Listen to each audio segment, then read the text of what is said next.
Fala pessoal, tudo bem com vocês? Aqui quem fala é o Matheus Braga e sejam bem-vindos ao canal da J-League Insider. A UEFA Champions League começou e com ela começa também no continente asiático a AFC Champions League. Dessa vez, duas competições, a AFC Champions League Elite e a AFC Champions League 2. As duas competições continentais asiáticas que possuem representantes japoneses, sendo três delas na AFC Champions League Elite e apenas um na AFC Champions League 2. Na Elite estão o Yokohama F. Marinos, Vissel Kobe e Kawasaki Frontale, enquanto na AFC Champions League 2 está o nosso Sanfrecce Hiroshima. Os quatro estrearam nessa semana, eu estive comentando os jogos de três deles, né, na Rádio Mirai. O único jogo que eu não comentei foi o do Yokohama Marinos. E aí a gente vai fazer todo um pós-rodada aqui no canal. Espero que vocês gostem desse tipo de vídeo, né? Inclusive deixem aqui no comentário se vocês gostam desse tipo de vídeo e deixem aqui o like também se vocês gostam. Saindo um dia depois do final da rodada, né? Porque ontem nós tivemos o nosso dia entrevista com o Chico Garcia, o jornalista da TV Band e meu amigo pessoal também, né? Espero que vocês tenham gostado desse vídeo também.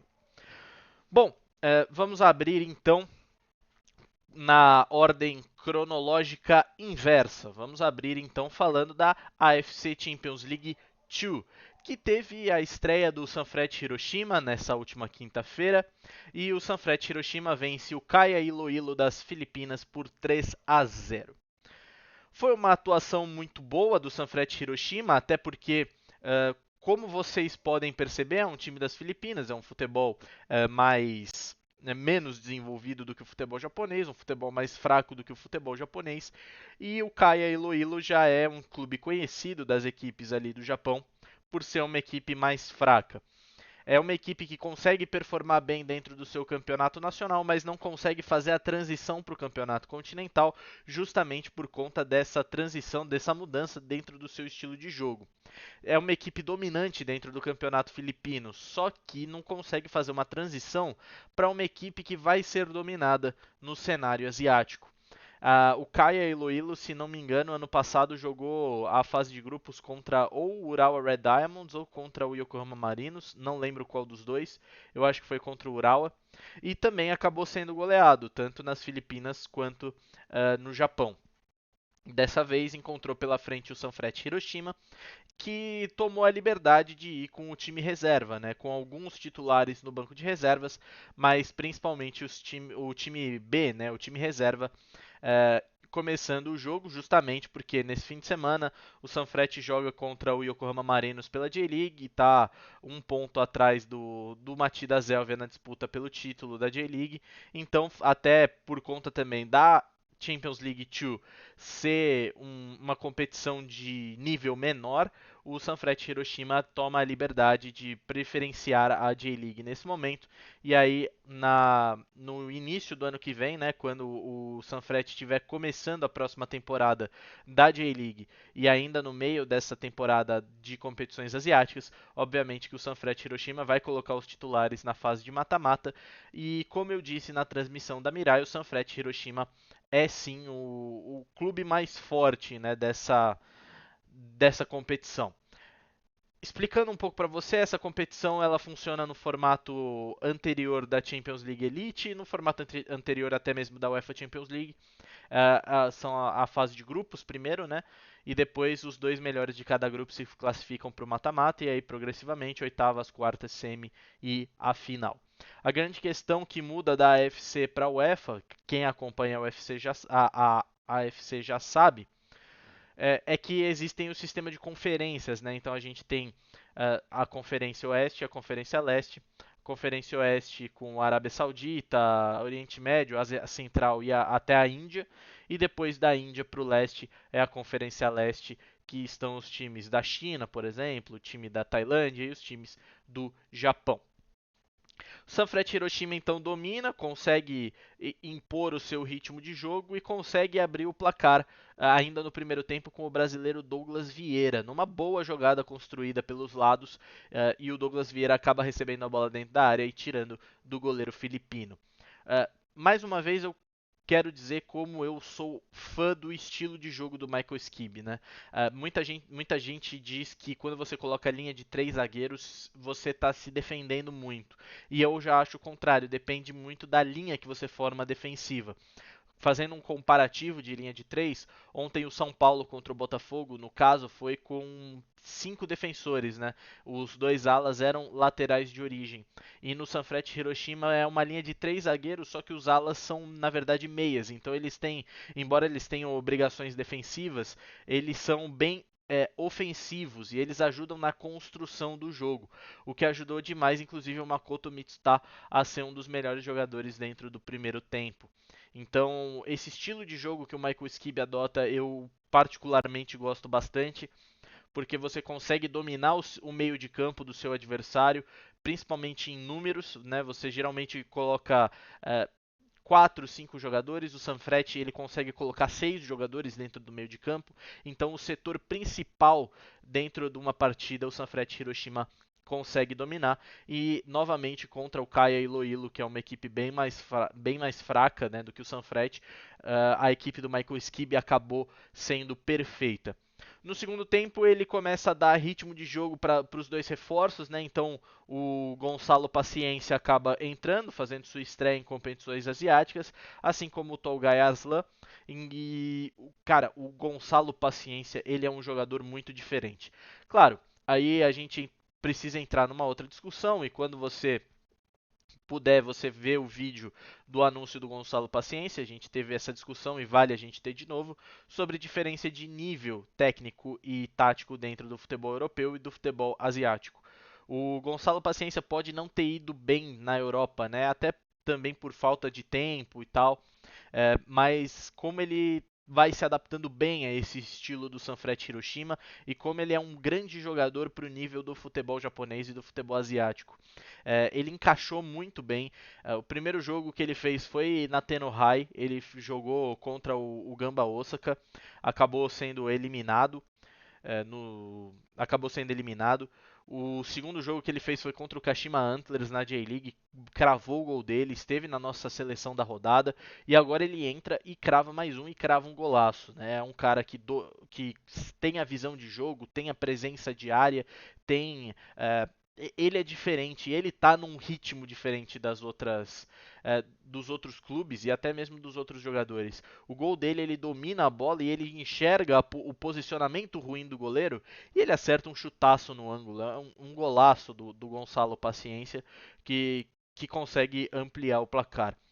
O Sanfrecce continua em cima e numa jogada de cruzamento, numa jogada de escanteio, o Gonçalo Paciência disputa de cabeça, mas a bola acaba sobrando para o Joha, que é o zagueiro reserva da equipe do Sanfrecce. Ele acaba concluindo para o gol, até toma uma porrada na cara, coitado, mas conseguiu fazer o gol e o 3-0 para o Sanfrecce, que aí a partir daí tirou o pé e começou a administrar o resultado.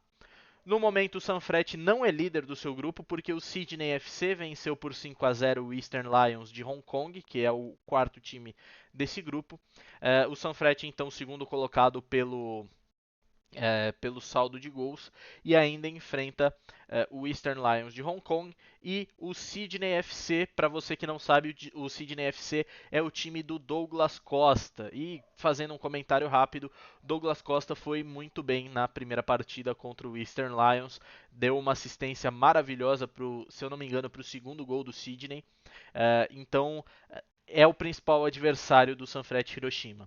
Olhando para o resto da competição, poucos clubes de grande nome estão disputando essa edição da Champions League 2. A gente lembra que são uma vaga, né, para os principais países, como Coreia do Sul, Japão, China e também para a Arábia Saudita do outro lado.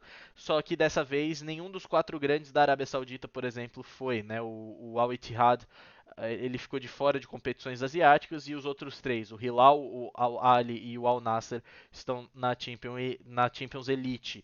Então quem está disputando a Champions 2 é o Al Tawun, que era o time do Péricles Chamusca até ano passado, se não me falha a memória. É um bom time, mas não tem os jogadores e não tem o nível técnico do Sanfrecce Hiroshima. Quem pode fazer frente ao Sanfrecce nessa competição, na verdade, é o Jeonbuk Hyundai da Coreia do Sul, um dos maiores times da Coreia do Sul, inclusive, que hoje também estreou, goleou no seu grupo por 6-0, mas o Jeonbuk Hyundai passa por um momento instável dentro da K-League. Nesse momento está brigando contra o rebaixamento na Liga Coreana e talvez é, por conta desses embrólios que o Jeonbuk Hyundai vem tendo, talvez ele acabe perdendo força na hora de disputar com o Sanfrecce Hiroshima. Então eu acho hoje o Sanfrecce Hiroshima favorito, inclusive para essa competição continental, que enquanto os grandes da Arábia Saudita não estarão nessa competição, né? Sempre que os grandes da Arábia Saudita não estiverem nessa competição, certamente as equipes japonesas podem encarar a Champions League 2 como uma possibilidade de título continental, já que a Champions Elite promete ficar cada vez mais difícil, principalmente, pô, se a gente olhar esse ano, estão 3 dos 4 mais ricos lá da Arábia Saudita, o Al Nassr com o Cristiano Ronaldo, o Al Hilal com o Neymar e companhia, e o Al Ahly com o Mahrez, com o Bobby Firmino, entre outros jogadores. Passando então para a Champions League Elite, na quarta-feira o Kawasaki Frontale encarou o Ulsan Hyundai da Coreia do Sul, um dos times mais difíceis dentro dessa primeira fase da Champions League Elite. Explicando para vocês um pouco como funciona essa competição. A gente vai ter agora a fase de liga, né, onde os 12 clubes da Conferência Leste, da conferência onde estão os times japoneses, são colocados numa mesma tabela, tal qual a nova UEFA Champions League. Só que eles são divididos em grupos de jogos, e aí funciona como o Campeonato Paulista. São 4 clubes por grupo, né? São 3 grupos com 4 clubes, e os clubes enfrentam os outros 8 de fora, né? Então, o primeiro grupo vai ter os 3 japoneses e, se eu não me engano, um time tailandês. Não, perdão. Eu acho que é um time coreano. E aí esses times japoneses não se enfrentam e nem enfrentam esse coreano. Eles enfrentam as outras equipes dentro da Conferência Leste. E aí o Kawasaki Frontale enfrentou o San Hyundai, que é uma das equipes inclusive mais difíceis dessa fase, uma das maiores equipes da Ásia e uma das maiores equipes da Coreia do Sul. Se eu não me engano, é bicampeão asiático. E foi muito bem o Kawasaki Frontale. No começo do jogo foi bastante dominado pelo Ulsan Hyundai, inclusive pela diferença, né, técnica dentre os elencos. O Ulsan Hyundai hoje líder da K-League, enquanto o Frontale num momento instável dentro da J-League, apenas na 14ª colocação. E, perdão, e o Frontale conseguiu superar esses obstáculos, principalmente com as jogadas de velocidade do brasileiro Marcinho. Inclusive é ele quem acaba marcando o gol. E ele vem sendo o diferencial do Kawasaki Frontale ao longo desse ano. O Toroniki mandou a campo um time misto, né, um time mais titular, mas com algumas peças experientes, como o Yu Kobayashi, por exemplo. E eu achei que ele entendeu muito bem o jogo, ele entendeu que ele seria pressionado e que ele precisaria sair para o contra-ataque. E até por isso o Yu Kobayashi, que é um jogador de mais velocidade, foi colocado dentro do jogo. Acho que se ele precisasse de alguém com mais presença de área, ele teria colocado o brasileiro Erisson, que ficou no banco de reservas, mas que na Champions League passada, por exemplo, teve uma boa atuação pelo Frontale. Uh, e aí o time de Kanagawa conseguiu superar essa vantagem e fazer o seu gol com o Marcinho. Um gol mais brigado do que construído, né? O Kawasaki começou a martelar e conseguiu o gol com o Marcinho. E o Ulsan Hyundai conseguiu depois repor as suas ações ofensivas, recomeçar a reconstruir e pressionar, mas a defesa do Kawasaki Frontale foi muito bem, principalmente com o Kota Takai. Eu já falei aqui como ele é um zagueiro geracional, como ele é um zagueiro fundamental para essa equipe do Kawasaki Frontale. Gostaria muito que ele ficasse para o ano que vem, para que ele disputasse essa Champions League inteira, né, dessa vez como titular. Assim, ele foi impecável, principalmente na marcação dos atacantes, ele não deu espaço para os atacantes, ele não deu espaço para a velocidade do time do Ulsan Hyundai funcionar. E também destacar o Akizaka, o capitão número 14 da equipe do Kawasaki Frontale, que foi muito bem também, não só na construção das poucas jogadas do Frontale, mas também na organização defensiva. O jogo termina 1 a 0 para o Frontale larga na frente, é um dos 4 clubes já com 3 pontos, e é muito importante que você conquiste as primeiras vagas para você, obviamente, ter vantagem nas oitavas de final. Explicando um pouquinho do regulamento do mata-mata, porque isso é diferente de outras competições, a Conferência Leste e Oeste elas vão classificar 8, né, dessa fase de liga, e vão ser disputadas as quartas de conferência, as oitavas de final, né? Ainda em sistema de conferência, ou seja, times do leste só jogam com times do leste e times do oeste só jogam com os times do oeste. A partir disso, os 4 classificados de cada conferência, eles vão se juntar na fase final, que acontece na Arábia Saudita, em jogo único até a final. Dessa vez sem restrições, ou seja, já nas quartas de final pode ser que o Frontale, por exemplo, já encare um Al Hilal, um Al Nasser. Né? Eu acho um tanto errado, pensando no nível de conferências, porque você também está beneficiando os times sauditas, que já são beneficiados pelo seu dinheiro infinito, mas fazer o que a AFC decidiu assim, e os times japoneses agora vão ter que encarar times sauditas dentro da Arábia Saudita para chegar na final.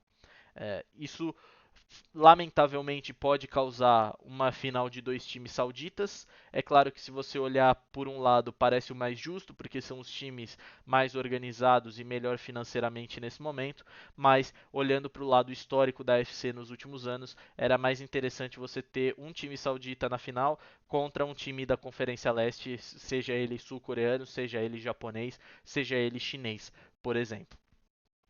Então, na quarta-feira, o Kawasaki vence e consegue fazer valer mais 3 pontos, os primeiros 3 pontos dessa fase. Na terça-feira, nós tivemos 2 jogos. O jogo das 9 horas, ao qual eu estive, foi Vissel Kobe 0, Buriram United 0. E não foi um jogo tão agradável assim, embora o Vissel Kobe tenha jogado de igual para igual com o Buriram da Tailândia com o seu time principal, o Vissel Kobe com um time reserva, né? O Vissel Kobe pensando na disputa pelo título da J-League, tá ali 3 pontos atrás do Matida Zélvia. E assim, obviamente, eu acho que o Vissel Kobe entendeu também que não pode vacilar dentro dessa competição. São 8 vagas, mas times tailandeses, por exemplo, estão começando a se reforçar bem. A gente viu o Etheridge, né, que é um goleiro de história na segunda divisão da Inglaterra, que disputou a Premier League inclusive pelo Cardiff City e conseguiu também e agora foi para o Buriram United da Tailândia, o atual campeão tailandês, inclusive treinado pelo Osmar Loss, ex-técnico do Corinthians, ex-técnico do Guarani. E tem vários jogadores brasileiros no elenco, entre eles a gente cita o Matheus Vargas, ex-Juventude, o Lucas Crispim, ex-Fortaleza e o Bissoli, ex-Ceará. O time do Buriram é bem armado, tá? Conseguiu levar sustos para o Maekawa. O Maekawa foi o melhor jogador do jogo. No segundo tempo, inclusive, o Maekawa foi o melhor jogador. O Vissel Kobe não conseguiu render no segundo tempo. Acho que o Takayuki Yoshida precisa dar uma alinhada nesse time reserva. Principalmente porque se ele for jogar as primeiras rodadas, né, as rodadas desse ano, com esse time reserva, pensando na disputa pelo título da J-League, então ele vai precisar que esse time tenha mais ritmo de jogo, tenha mais entrosamento e consiga dominar as partidas, principalmente fora de casa, já que vai enfrentar times como o Ulsan Hyundai, vai enfrentar times como o Guangzhou FC, e já já a gente vai falar do Guangzhou, o que ele aprontou para cima do Marinos, vai enfrentar equipes difíceis, vai enfrentar equipes complicadas, equipes que são capazes de dominar a partida. Então, é bom o Vissel Kobe ficar de olho. Agora que o Vissel Kobe também está buscando o seu primeiro título continental também.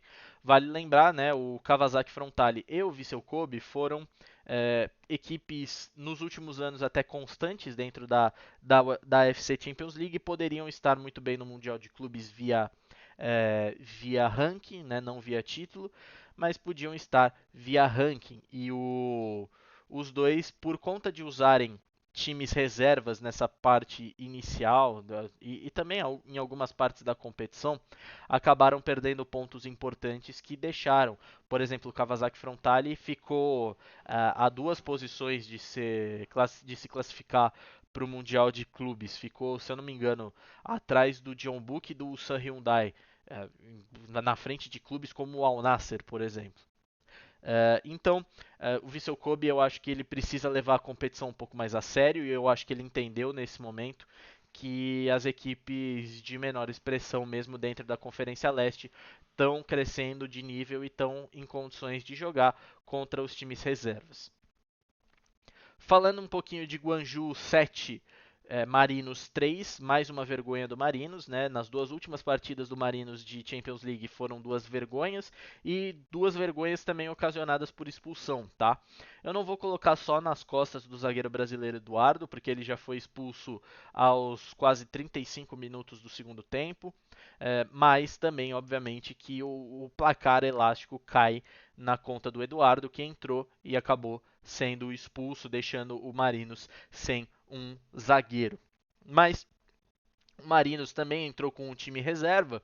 Tinha o Elber, por exemplo, que tentou ajudar, marcou 2 gols inclusive. Tinha o Nishimura, né, que também marcou gols. São jogadores bons e que fazem parte desse time B. O Elber, obviamente, para ganhar ritmo depois da lesão. Mas não é para 7, né, gente? O Marinos a gente conhece, tem um bom elenco, tá fazendo um bom trabalho depois da queda do Harry Kewell, inclusive se recuperando, né? Tava perto da zona de rebaixamento da J-League, agora já é o sexto colocado.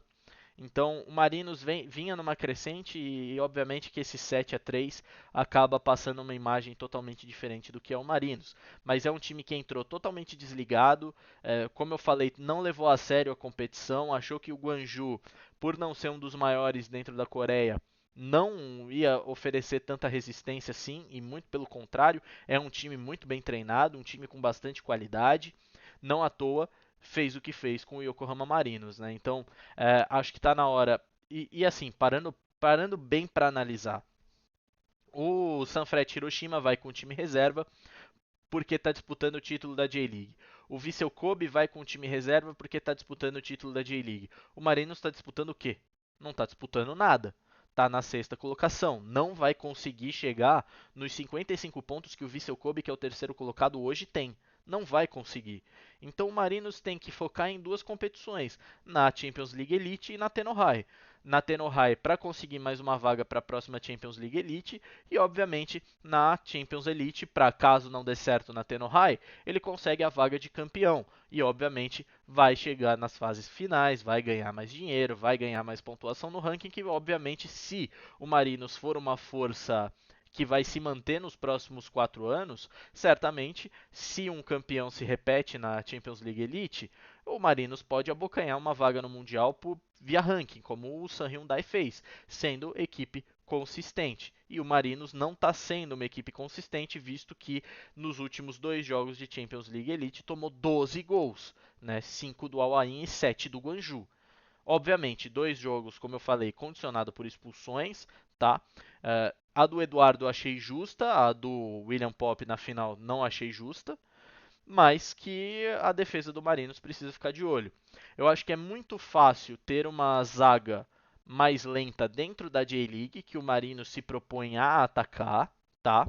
E pega a maior parte das vezes times que estão num estilo de jogo similar ao do Marinos, que não é um ataque tão rápido, mas que consegue ter a sua defesa posicional um pouco mais eficiente do que na Champions League Elite.